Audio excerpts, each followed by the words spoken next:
Hi, I'm Andrew Miller, and welcome to Operational Excellence. One of the common misconceptions about procurement is that it always saves your organization money. But in fact, that's not always the case. I call this the real cost of saving money. You can't treat every purchase like it's a commodity, such as a pen or a printer. You need to distinguish between commodity purchases like office supplies and strategic purchases, which are those goods and services that are essential to the success of your business. If you don't do this, you will make poor purchasing decisions and spend more time fixing those bad decisions. In my experience, it takes about 3 times longer to fix a problem once it occurs than it would have taken to plan on how to avoid that problem in the first place. That is a lot of avoidable, wasted effort. Right now, the world of procurement tends to focus on saving money through fair and transparent procurement processes, which of course is a noble thought. However, many of these procurement processes are flawed.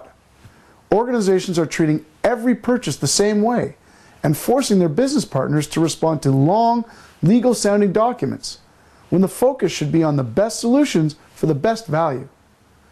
Risk aversion and a focus on bottom-line savings are forcing us to spend more money and effort than is required. And there are still many decisions being made that have to be reversed. Here's my little secret to driving better return on investment through your procurement operations and making better buying decisions. Focus on outcomes for those strategic purchases.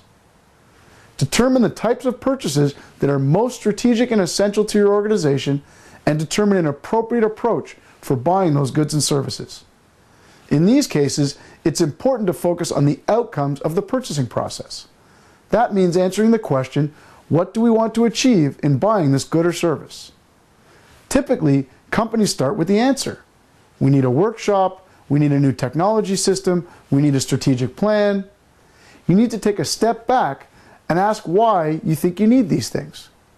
I questioned some clients recently on these issues. I asked one client, why do you think you need a workshop? Their response was because their sales reps needed to learn more about how to effectively sell to a changing customer.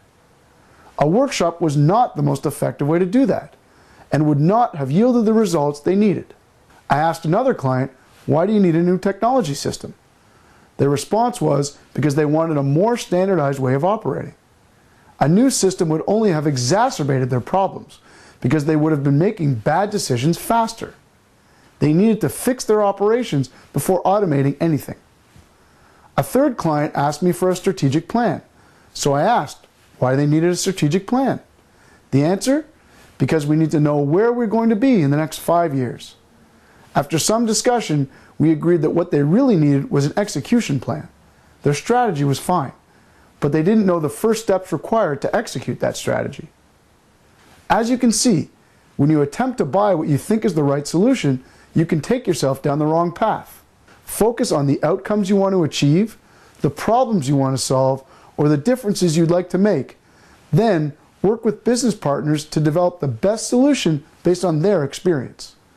If you ask for a green widget, people will quote you a price for that green widget. But what if there's a blue widget that will last longer, is better quality, has more capabilities, and only costs a few cents more? You will never know because you assumed you knew the right answer and didn't give your business partners a chance to show you their capabilities. How much money are you wasting by making bad purchasing decisions? Thanks for watching. Don't forget to check out the other episodes in this series.